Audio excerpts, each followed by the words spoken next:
Anda masih menyaksikan Road to CNBC Indonesia Awards 2023 Best Securities and Fund Managers yang bertajuk kinerja positif pasar modal Indonesia saat dunia dilanda ketidakpastian. Di segmen ini kami sudah tersambung dengan Presiden Direktur PT Panin Asset Management Ridwan Suteja. Apa kabar Pak Ridwan? Kabar baik, terima kasih Mbak.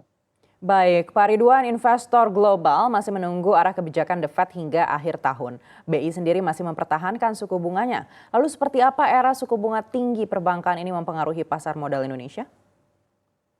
Ya baik, terima kasih atas pertanyaannya. Memang betul kita masih menghadapi situasi yang sama ya, di mana suku bunga masih ada di level yang tinggi. Kita melihat bahwa Fed kemungkinan masih akan menaikkan satu kali lagi suku bunganya menurut perkiraan kami.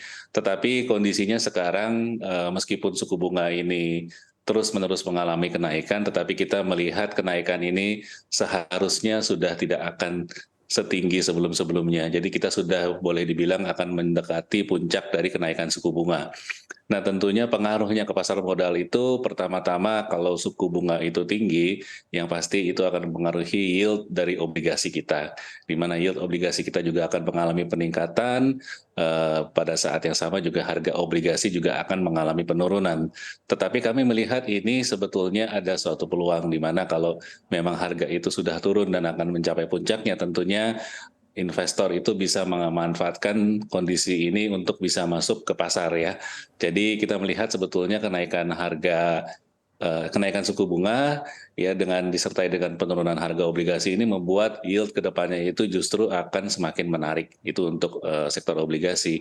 Dan kemudian untuk sektor saham, meskipun kondisi suku bunga ini diperkirakan tinggi dan belakangan ini kita sering membaca mungkin higher for longer ya, suku bunga yang tinggi ini akan bertahan lama, tapi kita masih melihat bahwa masih ada peluang untuk berinvestasi di sektor-sektor saham yang tentunya masih bisa mendapatkan keuntungan dari kenaikan harga saham maupun dari dividen yield, di mana banyak perusahaan-perusahaan yang menurut kami masih tetap bisa bertumbuh meskipun dengan kondisi suku bunga yang cukup tinggi. Kurang lebih seperti itu, Mbak. Baik, Pak Ridwan, kalau bisa kita bandingkan yang mana yang akan lebih defensif hingga akhir 2023 dan di 2024 nanti? Apakah obligasi atau pasar saham? Ya, kalau obligasi tadi seperti yang saya sudah sampaikan sebelumnya, harga obligasi memang sudah mengalami tekanan ya, di mana karena suku bunga Fed itu masih kemungkinan sekali lagi itu akan masih naik, tetapi kita melihat sudah hampir mendekati puncaknya. Jadi kalau boleh dibilang sektor obligasi ini, instrumen obligasi ini merupakan instrumen yang cukup menarik menurut kita untuk harus dipantau oleh investor ya. Jadi jangan sampai menunggu suku bunga itu sudah mencapai puncaknya, justru sebelum itu kita sudah mulai masuk ya untuk akumulasi. Jadi menurut saya untuk potensial upside dari kenaikan yield ini bisa dinikmati oleh para investor, sehingga kalau boleh dibilang defensif, menurut saya ini cukup lumayan defensif ya kalau kita bisa memanfaatkan timing yang tepat untuk bisa masuk ke pasar obligasi. Begitu Mbak. Baik, untuk obligasi sendiri Bapak katakan jangan tunggu sampai peak tapi sudah mulai mencicil dari sekarang. Lalu sektor apa yang paling tepat untuk obligasi korporasi ini? Kalau untuk obligasi korporasi tentunya kita harus melihat sektor yang tidak terlalu terpengaruh ya oleh kenaikan suku bunga. Ya, saya tidak mention sektor tertentu, tapi ya kita mungkin bisa melihat yang tidak terlalu terpengaruh suku bunga itu berarti beberapa sektor-sektor yang mungkin pendanaannya itu bersumber dari perbankan maupun dari masyarakat ataupun dari pemerintah yang dimana terus-menerus memerlukan kapital yang besar ya, sehingga cost-nya itu akan semakin tinggi dengan adanya kenaikan suku bunga. Jadi itu mungkin sektor-sektor yang agak kurang menarik ya. Tetapi di luar itu ada beberapa sektor-sektor yang menurut kami itu masih bisa bertahan, dan bahkan walaupun dengan era suku bunga yang tinggi justru mereka mungkin bisa mendapatkan keuntungan. Begitu Mbak. Baik, untuk pasar saham sendiri sektor mana yang dinilai lebih defensif hingga akhir 2023 dan di 2024 nanti? Iya, balik lagi kalau untuk yang defensif menurut kami itu yang tidak terlalu terpengaruh ya oleh suku bunga. Dengan adanya kenaikan suku bunga ini sektor-sektor tersebut masih bisa bertahan.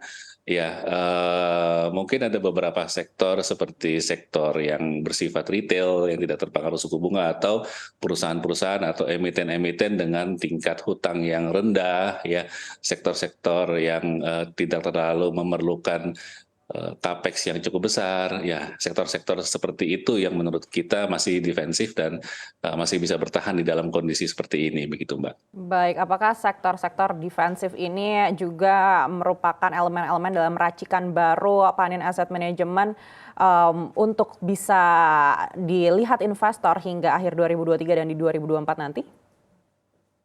Ya, betul sekali. Tentunya kita selalu mempertimbangkan kondisi global dan juga kondisi makro Indonesia ya. Di mana kalau kita tahu kenaikan suku bunga ini masih akan berlanjut meskipun ya sekali lagi menurut kami sudah mendekati puncaknya, tentunya kita masih cukup memperhatikan tingkat resikonya sehingga ada beberapa sektor maupun saham-saham yang kita pilih di dalam portofolio kita untuk mengurangi resiko penurunan dari harganya. Ya, jadi memang ada beberapa sektor yang cukup defensif yang kita masukkan ke dalam portofolio kita. Baik, tren perkembangan AUM di Panin seperti apa Pak Ridwan? Untuk tren perkembangan AUM kita cukup baik ya dari tahun ke tahun, dari mungkin sejak COVID ya, memang sejak COVID itu dari tahun 2021, 2022, dan 2023 kita terus-menerus mengalami peningkatan di atas double digit ya setiap tahun, dan tahun ini kita mendekati 16 triliun di mana dana kelolaan kami itu sebagian besar ada di reksadana saham, ya kemudian juga di reksadana campuran. Jadi sekitar hampir 70% dana kelolaan kami itu ada di dua sektor reksadana tersebut. Baik, apakah ada ekspektasi tertentu hingga akhir tahun 2023 ini? Ya, kita harapkan sih untuk dana kelolaan kami masih tetap akan bertumbuh sampai akhir tahun 2023 ya. Harapannya sih di atas 16 triliun, pastinya 16,5 kita berharap seperti itu ya. Tentunya kita juga melihat harus didukung dengan kondisi market juga ya. Kalau kondisi marketnya memang akan berbalik, saya rasa itu target yang cukup baik untuk kami bisa mencapainya, begitu Mbak. 16,5 triliun hingga akhir 2023, lalu bagaimana di 2024 dengan adanya kemungkinan suku bunga sudah mulai dipangkas, namun kita juga di dalam negeri mengalami tahun politik.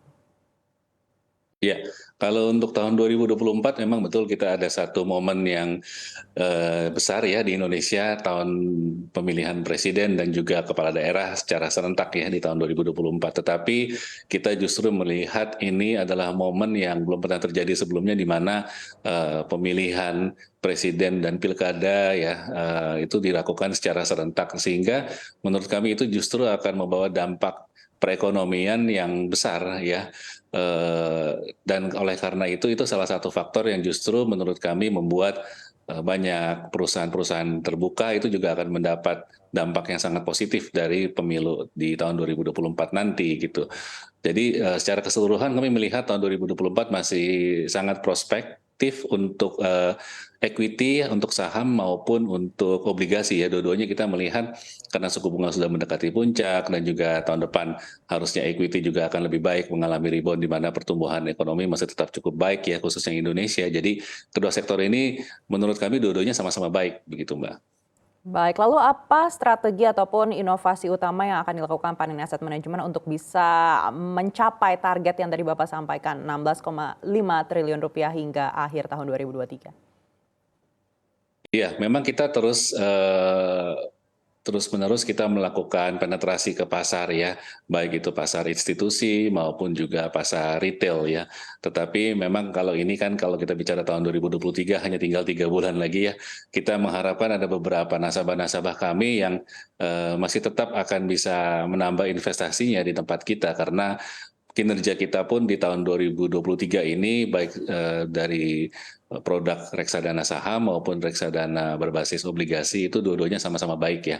Kalau untuk reksadana saham kita masih di atas daripada IHSG maupun IDX 30, ya begitu juga obligasi masih sangat baik. Jadi kita masih cukup optimis kita akan mendapatkan penambahan dana dari investor kami, terutama yang existing ya, sampai dengan akhir tahun 2023 ini. Baik, sekali lagi terima kasih Pak Ridwan Suteja, Presiden Direktur PT Panin Asset Management, sudah bersama kami kali ini. Terima kasih, selamat siang.